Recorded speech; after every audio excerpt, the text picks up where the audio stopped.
Welcome, welcome, welcome. Well, another edition of the Watkins Award. And look who I have here with me today again.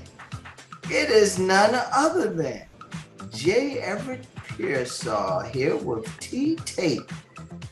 Boy, I tell you, it's been a long one, Mr. Pearsall. You know, we were off last week, had, a few little technical difficulties, but it gave you an opportunity to get a little break in the action because you know how you move around. How you doing today, Mr. Pearsall? Absolutely outstanding. The day after a very relaxing Father's Day weekend. Well, I'm glad you said that because what I want to do personally is wish all of the Watkins honorees who are daddies now. You know, when we meet those guys, they're young men. And there are quite a few of them that have, more than one child. So I won't say anything wrong with having more than one. Some of them got a couple of squads, basketball squad. I'm not talking football. I mean, they got 11 of them, but no, they have five. Is it any that have five, Mr. Pearsall? I don't think any have five. Okay. I had to think about it. Before, I know I've heard the number four. You've heard the number four, maybe one, but three is a lucky number. Okay, three is the lucky number, man. That's a great number, number three. Well, Mr. Pearsall, today, considering it is Monday, June the 21st, the first day of summer. So this is going to be a long day for the world, but a short day for us because it's only an hour.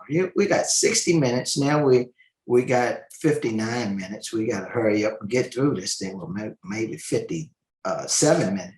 But nonetheless, it's going to be one of those days, Mr. Pearsall. I got some luggage to air out, or I got some bad laundry to air out here. I got to do a few things. But I'm glad you're here. And, you normally will kick it off and you have on a sporty Watkins Award shirt on. Today you have on a Stanford shirt. I mean, explain that a little bit, Mr. Pearsall. Well, I guess today went to Stanford. And so I actually was wearing another school from another Watkins team. And I said, I dare not get on with that other person's team when the individual on today attended none other than Stanford University. And so he being a Cardinal, I decided to adorn the Stanford polo. But again, you know me, and don't be surprised at what I wear where I am. I'll also say that I may want to maybe go 1 week without you asking me how you can get this stuff online. Okay. Well, I guess the 1 week that I was going to go, I can't go, this week because I want to know how I can get this merchandise. I mean, in the background, look at what you had. I mean, you starting off with them daggone Cowboys again. You always want, but I must admit, I am a little softer with Cowboys now because none other than Matt Daniels is there in Dallas. Is he still there? I was just wondering. He is. And it says they're shaping up well. I stay on top of it with Mad Dog. Oh, man, the insider information stuff. Okay, that's how you want to go. Well, it's no secret. Our guest today is another Georgia guy. I mean, it is amazing. Where I like to grind this axe a little bit is the education system and how people disparage it here in the state of Georgia, how bad they say it is. Well, I got some questions today for Jamal Rashad Patterson. He's a 2009 Watkins Award honoree who actually accepted the award. He is the individual that we certainly consider him more not of the winner, but he is the standard bearer. He is the individual that has to hold on to this trophy that's behind me. He has to protect it. And there's something I just want to ask you, Mr. Pearsall. That trophy itself, how much does that trophy weigh? I want to tell you that it's 35 to 40 pounds. Wow, man, that's a nice size trophy. I mean, so we want to make sure that people know that this award, this Franklin D. Watkins Award, is the real deal. This is legit. I mean, these young men come, their applications come in from all over the country. We consider nothing but high school seniors for the award. And it's not just your GPA, it's not just your academic accolades, it's also your community service and how people feel about you. And we feel that if somebody is going to write you a recommendation who has a significant position within your community, that he or she is not going to put their name on the line for someone who is not serious about what it is that we do. So, I really and truly appreciate everything that you have talked about. But tell me, Mr. Pearsall, is there a time that you have been asked to lower the standards to let someone in? Why are the standards so high, Mr. Pearsall?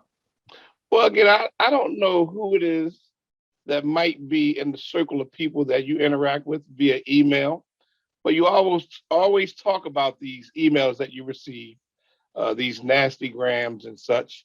And honestly, I've personally not had anyone come to me and ask me to do that, but through you, I have actually had to address the fact that people have asked about, why don't you lower your standards? Why don't you allow what represents the Watkins Award, was symbolic of the Watkins Award, to be used to honor an individual who has not been as academically astute or not done the things that we've asked them to do and to display in the package that they present to our selection committee. And you very well know my answer to that. There is no way that we're going to lower the standards. Why would we ask people to do less? Why would we set up an example of excellence to represent anything less than the people who compete for this award?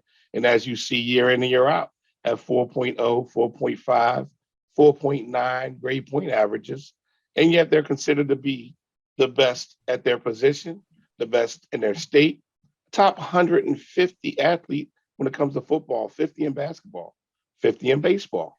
And so you're asking me to lower the standards with which I'd like to measure and have other individuals who are disenfranchised youth look up to and say that it's okay to get a C, maybe okay to have a 2.3.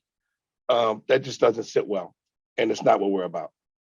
Well, I'm glad you pointed me out and say it's the circle of people who I'm around. Now, these are not my necessarily friends. These are just people that I meet out in the street, just like you. So Yes. let's not get it twisted now that it's a circle of my friends that want me to lower or at least talk to the board about lowering the grade. So let's get that straight first. I know you've been attacked. I know you've been attacked. Secondly, you talk about 4.9.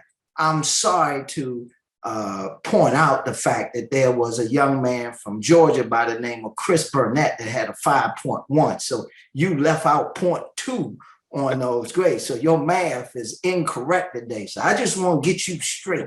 And we will have Chris Burnett here on the show, ladies and gentlemen. Don't worry. He'll be here because I know you beating me up talking about he got some guy that talking about 5.1. Well, let's go back to what I said in the beginning, is that the Watkins Award, certainly we started the show itself on January the 25th. And now this is the 21st episode. The 21st episode. And so I just took a casual look at some of these young men that we have had on our show.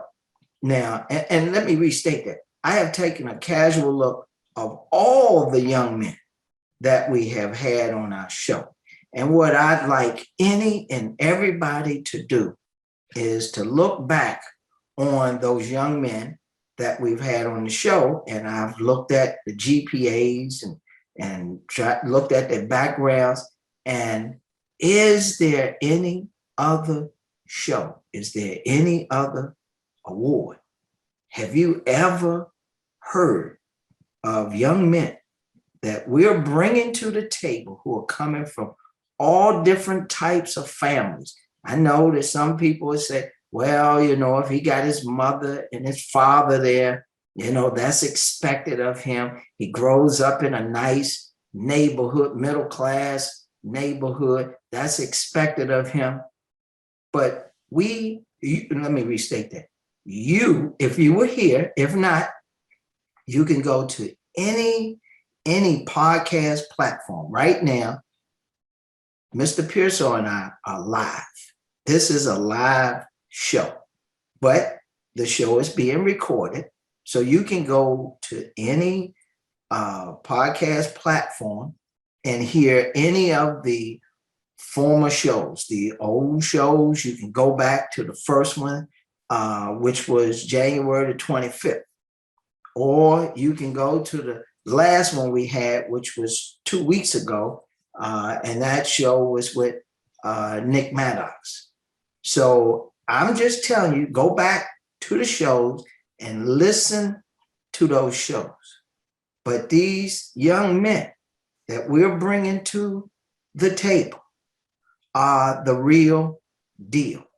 And what we want you to know is that this is your son that's downstairs watching TV right now, who you think is the best football player, baseball or basketball player.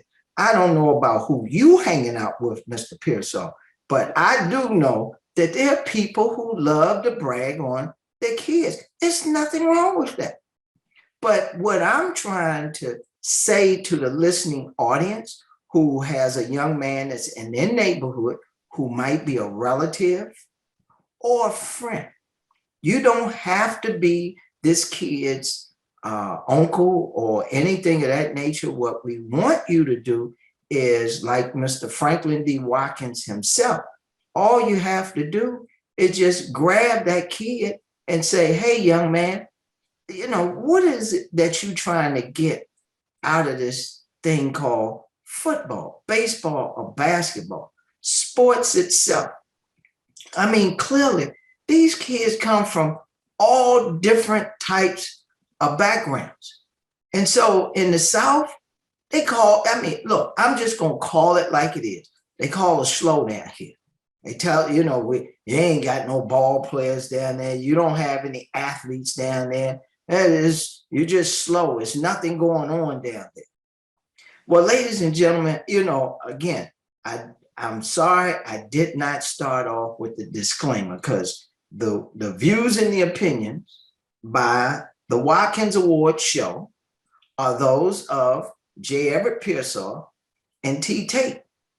Today, we got a young man that's in here that is a part of this, is going to be a part of this conversation that certainly is going to add to either the truth or the myth that you have about the state of Georgia.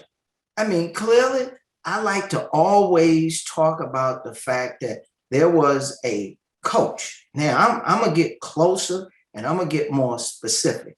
there was a football coach that I went to, and I asked him, I said, I'm looking for young men who have the potential of being a part of the Watkins Award. And he said, well, what is the Watkins Award? I told him a little bit about what the Watkins Award was all about. And he looked me in my face, straight in the eye, and said, you must be crazy. There is nobody that's going to fit that type of criteria for any kind of award that means academics and athletics here. You must, and I mean, I looked at this man and I was bewildered. But ladies and gentlemen, I got another young man. I mean, it's amazing how it is. We done had J.R. Lemon. We've had David Yankee. Who else, Pearsall? And we had Waters. Waters. I'm just thinking of the Georgia guys that have gone. Georgia guys. Georgia guys. You at least you did hit it on the nail that Waters, he came out of Georgia as well. And now we have another guy, last but not least. We're not finished, ladies and gentlemen. We are not finished. Now, who we got here today? Clearly, I don't even know how to use the words to describe Jamal Rashad Patterson and his family, especially when I first met them. But I used to hear about Jamal Rashad all the time. I mean, because he was an elite athlete. So first things first, I normally do this introduction, and there's a lot that can be said about Jamal. But the guys who are listening to this show, I'm going to get straight to the jugular that Jamal was ranked in the top 10 with all the ranking services. I mean, you name it, that, the guys, they like to talk about Rivals. They like to talk about Scout.com. They like to talk about ESPN. Jamal was on all those radars. Let's make it clear. He was, another thing about Jamal is, the coaches talk about what type of kid he was. Now, he's a grown man now, but at that time, he was a young man. He's still a teenager. The coaches were talking about the one thing that we talk all the time, and Vince Okabasi, or Coach O, said it himself, and what he looked for in a player. And the one thing that he talked about was character. This young man, Jamal Rashad, has nothing but glowing character praises when they talk about him. Now, he got every academic award you can think about coming through high school. He was a 3-time All-State track. He was a track guy. He had, and he broke the state 300 record his senior year. So I'm sick and tired of being sick and tired about people saying that these kind of individuals do not exist. And I know that once I met his family, everybody from his grandmother all the way back, forward, sideways, is involved in his life. And now Jamal not only used his athletic gift. I tell everybody the same thing. Your athletic gift is an opportunity to get a free education. And Jamal got that free education. He got everything. And I want some of you to know that these are normal young men. Can't be no normal than Jamal Rashad Patterson. And with that said, I want to introduce none other than Jamal Rashad Patterson. How you doing? Hey, how you all doing? Can you hear me? Okay. Yeah, turn it up just a little Turn it bit up just a more. little.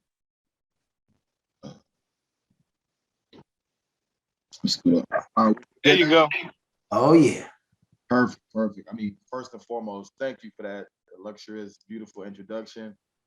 That's definitely flattering, and definitely big. I take great pride into that. Just saying the impact you could have on others by just being yourself, being genuine.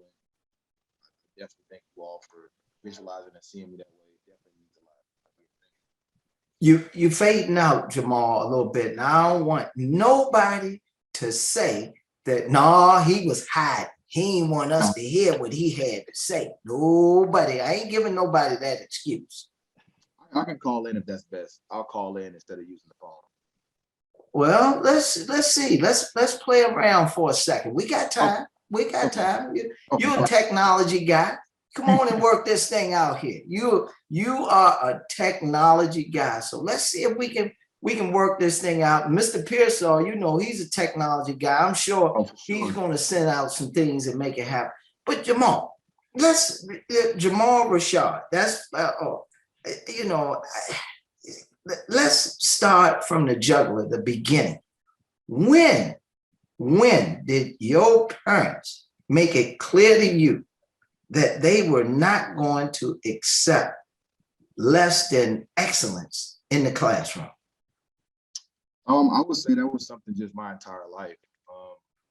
I guess with most Watkins guys, athletics came on the back end, and we did well in athletics because of our hard work and our determination, our proper pre-planning, and just the will to be great. Never wanted to be subpar or feel any type of mediocrity. I recall being in elementary school every summer. My parents, would go hang out with our family. Either it was in Florida, where my mom's family from, or the city of Atlanta, where my dad's family from. And every summer I had to do these, math books, science books, and English books, and they all were 2 years ahead of my grade level. So when I was in second grade, I had to finish these math, science, and literature books. As far as just grading scores, you have to answer all the questions. There's no answers in the back of the book, so I had no cheat sheet. So I had to finish all those before the summer ended, or I wouldn't get new school clothes. And the thing about that, it showed me that when you do good, you get good. When you do well, you're rewarded well. Another thing that happened was for every A, I would get paid for it. So in elementary, I'll get $5 for every A I got. And middle school, I'll get $10 for every A I got. And in high school, I'll get $20 for every A I got. And as a kid, any type of money is a lot of money. And if you know you can have a chance to make money, you're gonna do the best. So it was kind of like, I guess I was getting bribed to get all A's. But after a while, you start learning things. You start picking up a passion for just education and intellect and just trying to accumulate as much wisdom as possible. And I think that was definitely something that set the stage for me. Now you broke the bank when you got to high school. I mean, man, your GPA was a 4. They switched it up a little bit on me. They did it was lump sum payments instead of per grade. Oh, okay. I mean, I want the listening audience to know that first of all, they can look it up themselves. Henry County High School. I mean, we're not talking about the biggest academic high school in the state of Georgia. So we're taking one person out of the pile down there at Henry County High School. And he's telling us what his parents did. I mean, this isn't, I call it secret sauce, but the cat is out the bag. There's no more secret sauce. Jamal Patterson is getting ready to tell us everything that we need to know. So now you getting these rewards, you get to high school. When did you realize that you were going to merge these academics and athletics together? The crazy thing about that is obviously we spoke on earlier, like a kid from Georgia, we just play. We're outside, we're just playing around. I remember it being 100 degrees. We're outside playing 21. You can't come in and out the house, so you got to make up your mind if I'm gonna stay out and just come in later. We drinking out the water hose. You just don't want to go in. You're having fun with your friends. For the longest, it was just fun and games. It wasn't until my freshman year of high school there was some guys from Georgia Tech, Gary Guyton, Jamal Lewis, Tashard Choice. I always remember these guys. They were Georgia Tech football players at the time. And seeing guys who were, 4 to 5 years older than me, but at the time we see these guys as Greek gods. Like I'm in my freshman prepubescent body, just a little scrawny little kid. And you see these guys in here, got their facial hair, they've been working out, they come in there, they got the bass in their voice. And those guys were so candid and just so real with us about everything. It wasn't just you go play football, you go to the NFL, it's glamorous, these people love you, they fan you. They really told us about the adversity you have to face, yet you can persevere through it. And just the lifestyle they were living and the way they were telling it, I just knew that could segue me in a position to be successful in life. I always had my village, my parents, obviously, the gentlemen, the seniors in my life as you all, to be great role models. But to hear someone that you can see as a peer age and those guys being so candid, being so honest, yet still saying how fun it is. It's fun. You get to meet people from the world, you get to travel. And again, coming from the South, you just don't want to be stagnant because, the South is a place where you can kind of stick there if you don't, pursue your adventures in life or things of that nature. So having those guys talk to us, it really motivated me and it shifted the way I was training. At first, I was just working out and playing. But from speaking to those guys, I really came up with a plan. How can I get stronger? How can I get faster? How can I get sharper in my football IQ? How can I get sharper in and out of breaks? You really have to train out here. In the sense of growing up, you see like we're just joking around. No, this is serious. It's real. It's a blood sport to an extent that guys are really competing out there for scholarships. At the next level, guys are, they're competing to pay the mortgage. So Right. it's legit out there, and you have to know that you have to really come with it and be prepared for it. Again, control what you can control and let God do the rest. But everything that I can control, I'm putting my best foot forward and I'm going all the way. And sometimes, that path can go a different route, but you got to find a way to do it. You definitely do. So that was definitely the turning point for me when football stopped being so much as a child's game and it became a business move. Well, we getting ready to go into a quick break, but I want you to think about it. There have been people other than your mom, your pop, your grandmother, God bless her soul, people that were connected to you in the family, and you alluded to it. So when we come back from this break, I want you to just think about it on the break. Who were the ideal role models at the high school level? Who were those who pushed you and did not accept mediocrity? You hear with Jamal Patterson, Pete Tate, and of course J. Everett Pearsall. It's the Watkins Award show. We loving every bit of it. And I'm telling you, Jamal Rashad is the man. I mean, Georgia is proud to have him a part of our family. And so on the break, we're coming back, and certainly we loving every bit of it because he's going to give us that sauce that's going to make your son, possibly your daughter, that next academic All-American. We look forward to seeing you when we come back.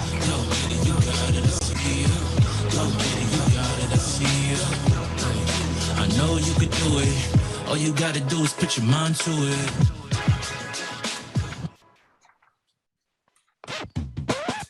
Exotic Car Sharing by Kirby Road is a full-service car sharing company that has been in business for over 21 years.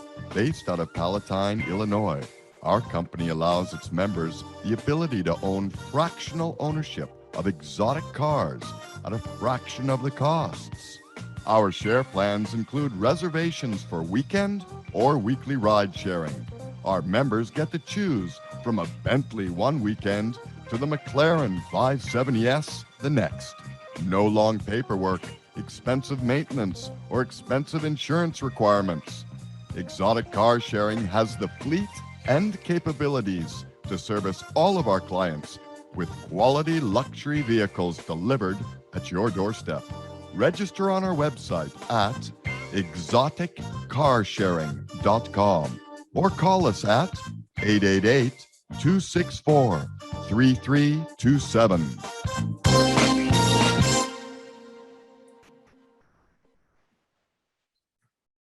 We're back.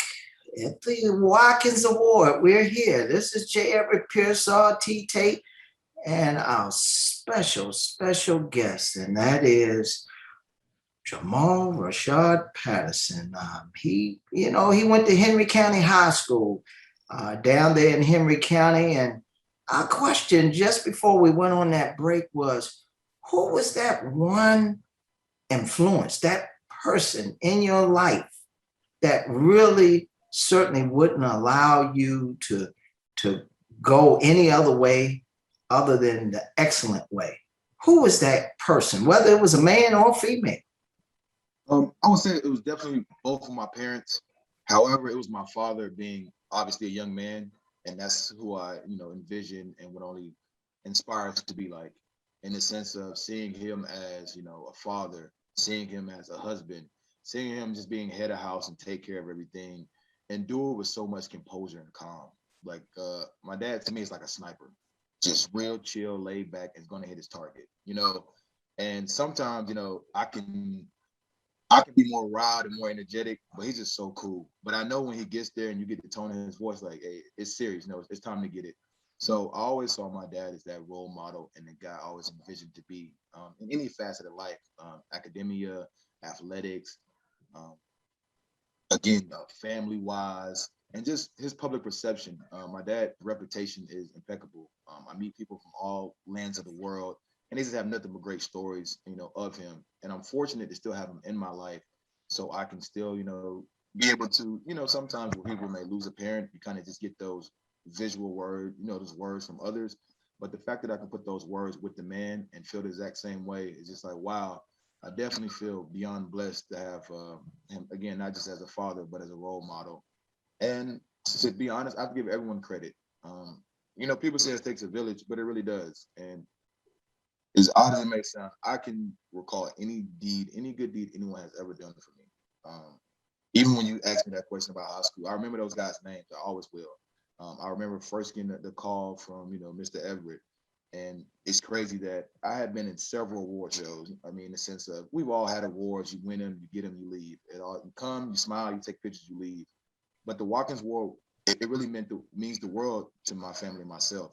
Because as you said, coming from the South, and you did the introduction, you can kind of start thinking sometimes you're one of one.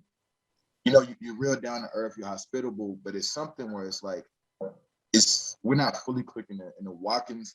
It allowed that. It was very similar and fully like-minded guys like myself. And again, some of these are my closest friends. And it gave you just a sigh of relief, because sometimes you think you're going way too hard. You're just like, man, why am I going by this way? Am I being over dedicated? Am I being delusional? Like, does this really work? It's kind of like how people may feel about, their religion. And I was religious to the process. And, you can get lost in it. But when you're speaking to guys and you also meet guys, you just face what other men have met, that really kept me, motivated. I know for sure, me being some high school kid, if these guys are in college, they went through the same, if not bigger problems than I have. They're dealing it in college. When I got to the collegiate level, people outside of college, they're going through way bigger problems than my, thing. So I never gave myself a pity party in that situation. But again, everyone I think is a role model in my life that I've encountered, from high school teammates to high school teachers, again, to both of you guys, to my older sister, grandparents, just meeting someone down the street. In the South, we talk a lot. You can just run into somebody, you have no idea. Hey, how you doing? 15 minutes of conversation. If they can give me any wise words in that conversation, it really does stand dear and near to me. And I just don't want to memorize it, but also, internalize and live it.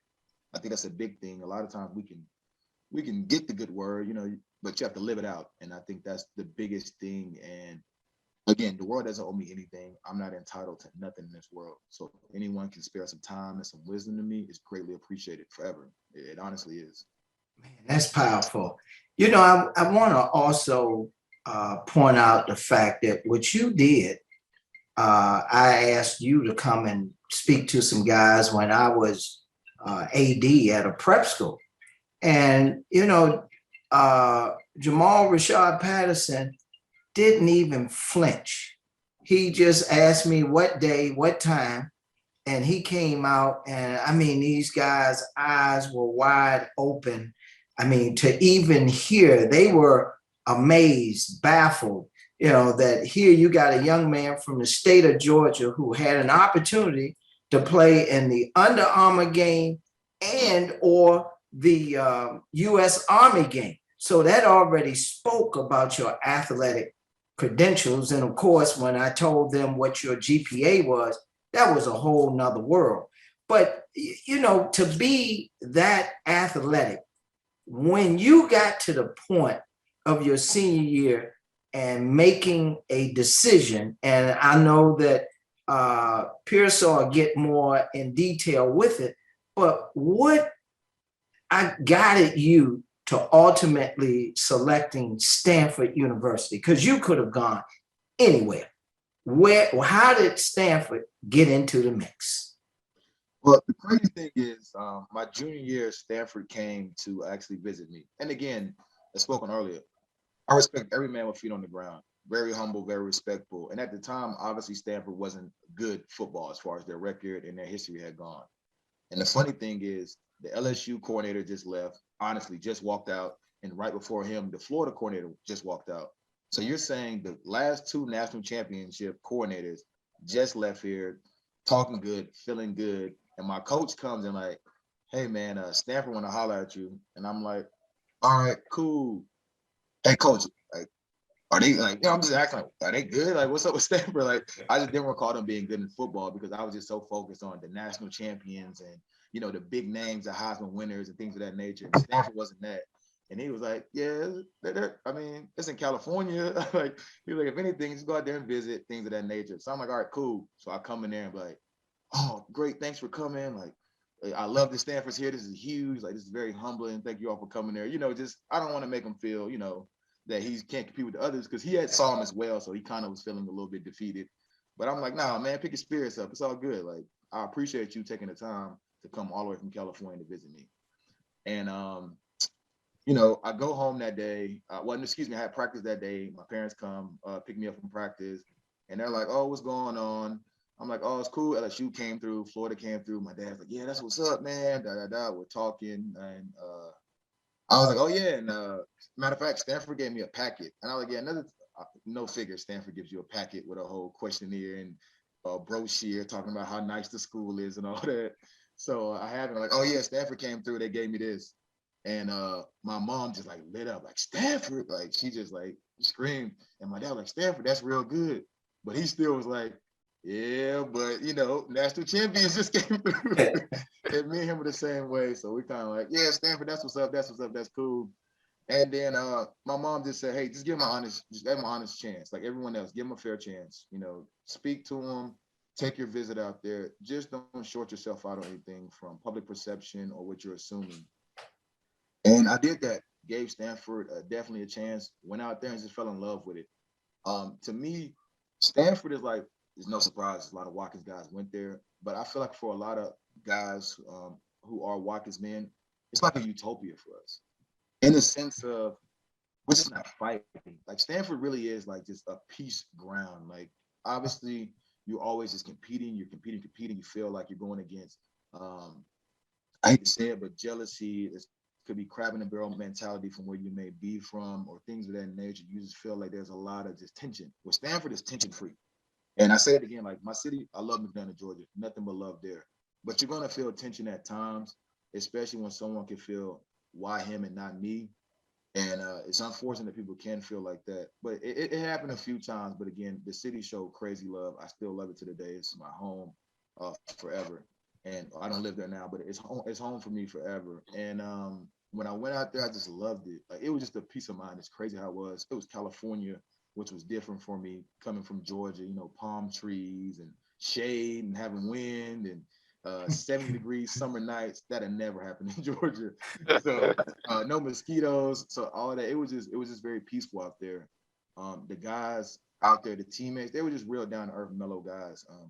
Very mature beyond their years because they just had a plan and they knew what time it was. And I felt like I fit in that environment socially and just want to have a peace of mind very well. Of course, athletically, I was like, man, they're just not there. They didn't have that dog in them how we came in the South. Like, we were serious about this sports stuff. Like, we're out there playing And a lot of guys, they didn't have it at first, but definitely shout out to Coach Harbaugh for shifting that. And I trusted from talking to him, recruiting me. He knew it as well. Harbaugh was really in that sense, was like, hey man, like I know.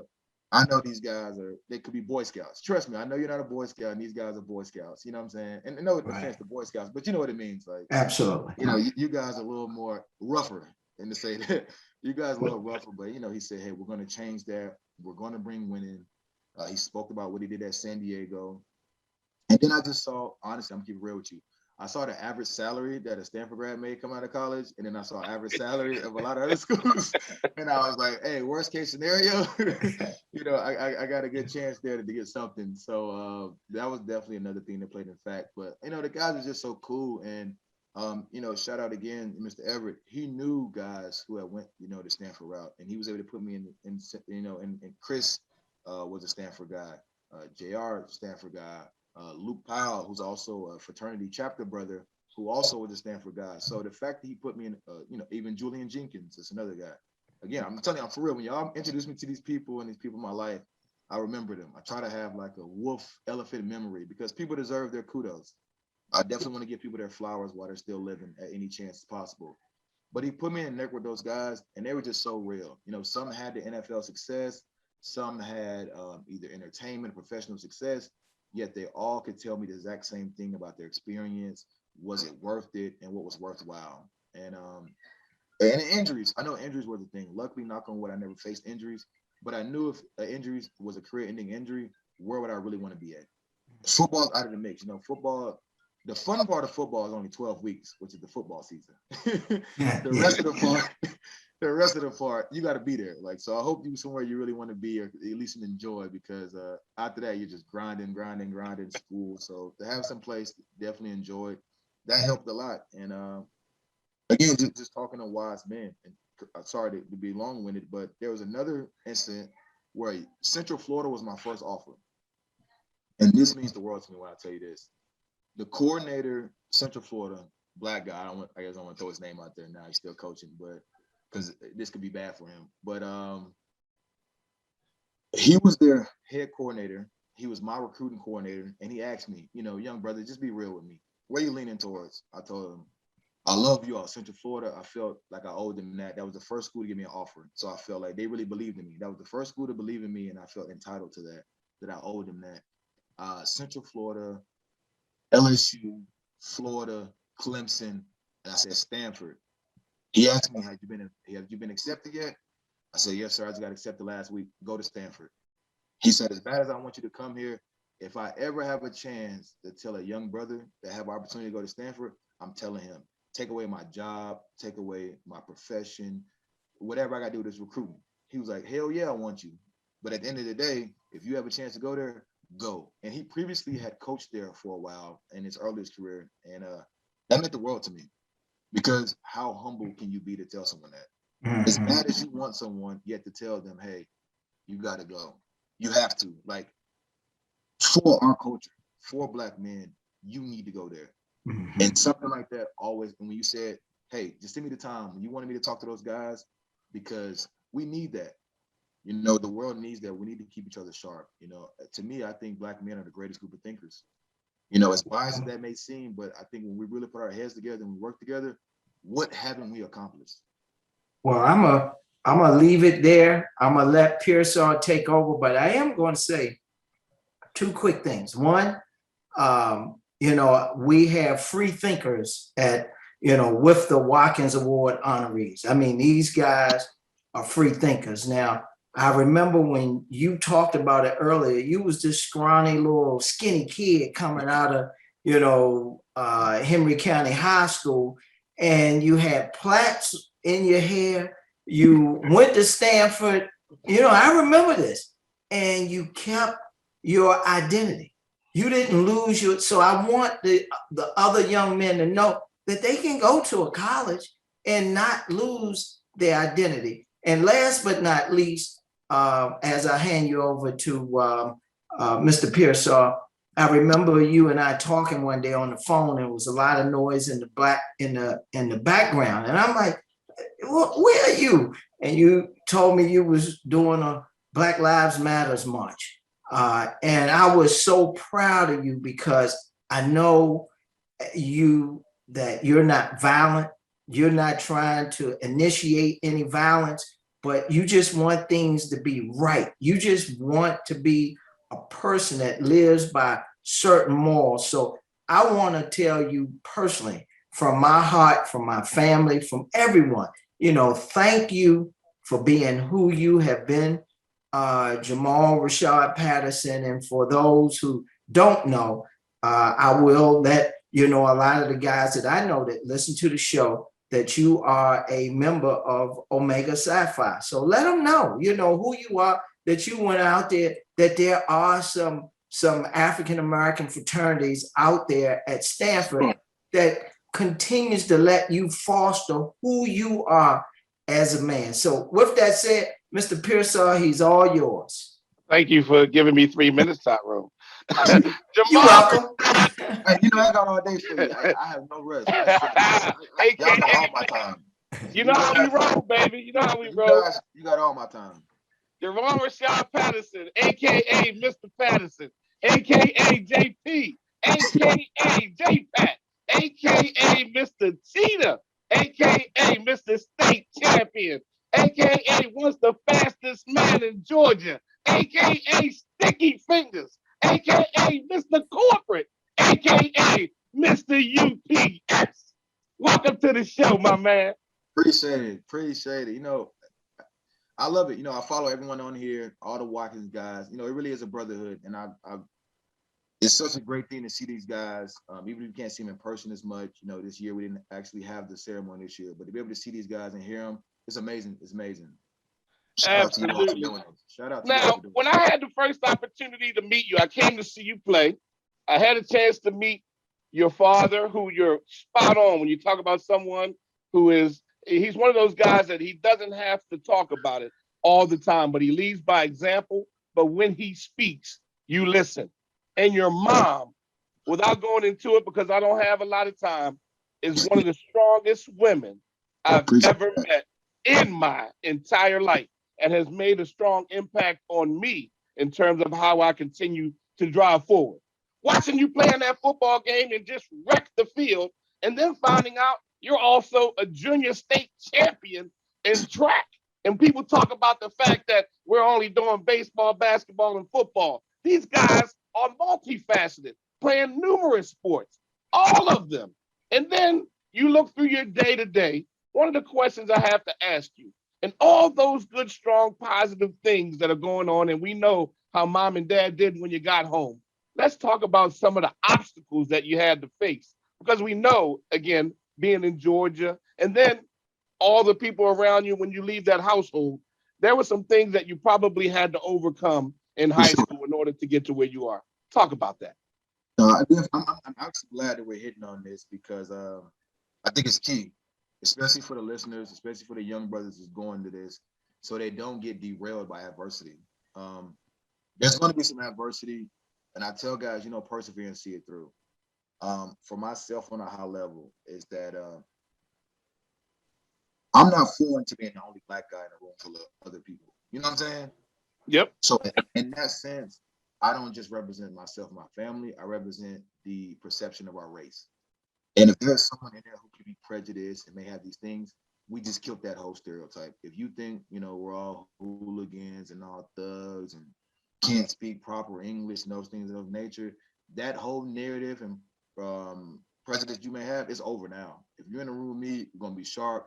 You're going to be humble with pride, have humility with dignity, and be on it. You're going to be in there to be the alpha wolf. You're not going to have some poor, scared, shattered puppy black boy. That's not going to happen. And I think we have to hold that. I tell guys, control what you can control. Again, let God do the rest. But if you feel some way, you have to stand on that. At the end of the day, all you have is your pride, who you are, and represent you are. Never sacrifice your morals, your belief, and your principles to appease others, just in the case you think it can get you a leverage up, in the sense of, how it is in college. You can get college coaches want you to kiss a lot of butt.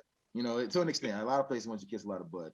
And at the end of the day, is that coming from the South, we were just so talent driven. We were just like the best play, our ideology. And I think a lot of kids is that if I do really well, if I run really fast, if I jump really high, I'm going to play.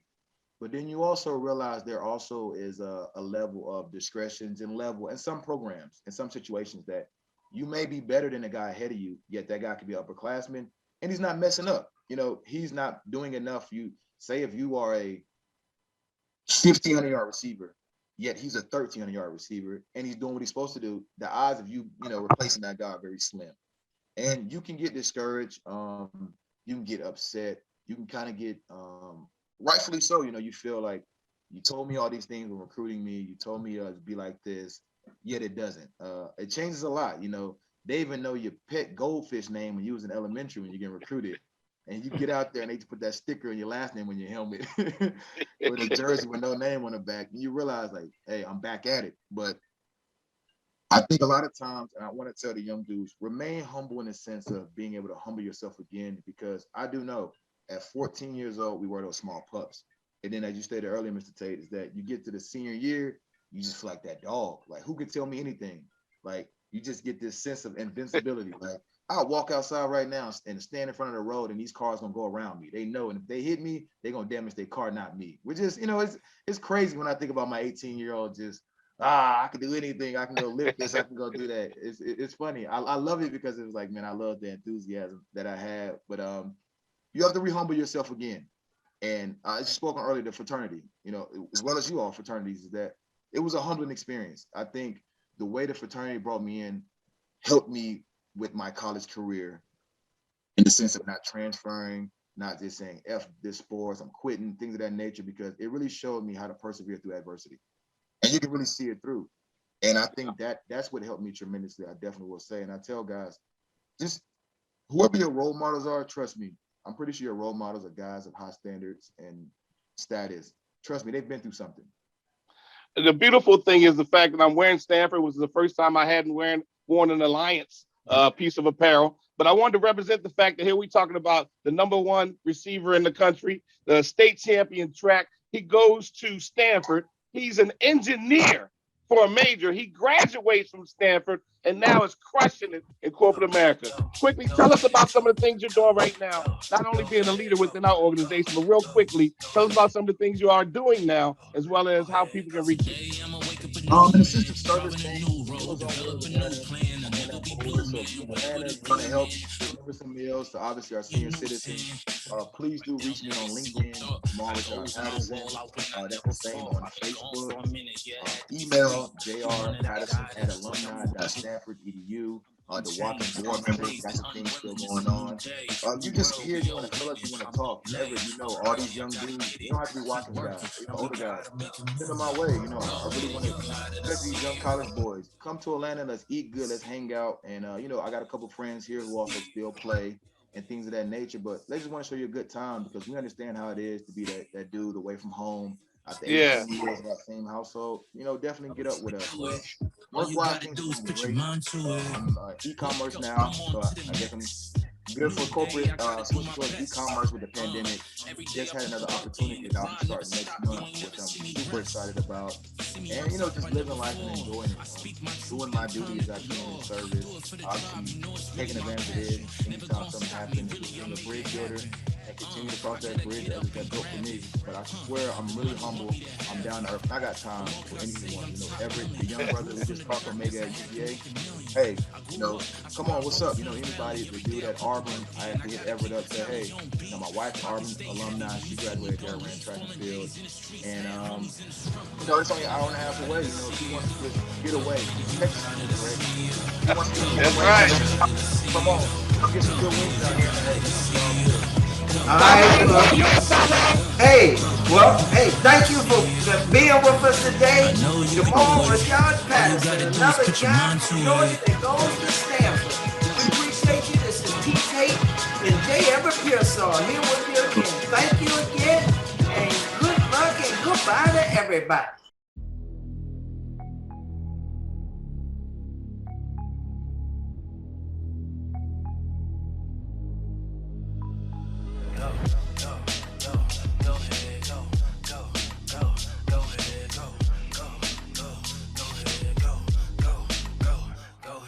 Today I'ma wake up a new man, driving a new road, develop a new plan. I'll never be blue, man, whatever the view, man. Go to a new beach,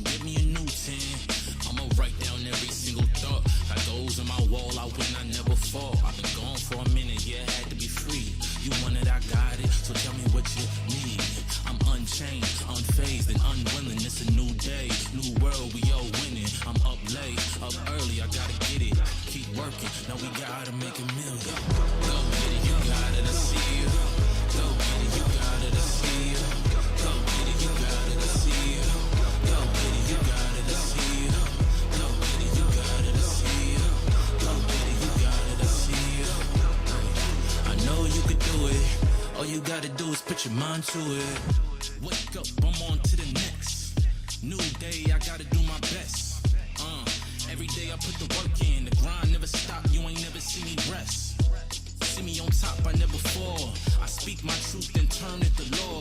Do it for the drive, you know it's really my passion. Never gonna stop me, really, I'll make it happen. I gotta get up and grab it. The money want me to have it. What more could I say? I'm top billing. I grew from the dirt, guess I had to make a million. I grew up, I swear I rose from the valley. Every day I put the work in, I gotta keep a tally on beat. Pockets stay heavy, when you see me don't leave. Falling days in the streets, had homies in the struggle. Go get it, you gotta see it. Go get it, you gotta see it. Go get it, you gotta see it. Go get it, you gotta see it. Go get it, you gotta see it. Go get it, you gotta see it. I know you could do it. All you gotta do is put your mind to it.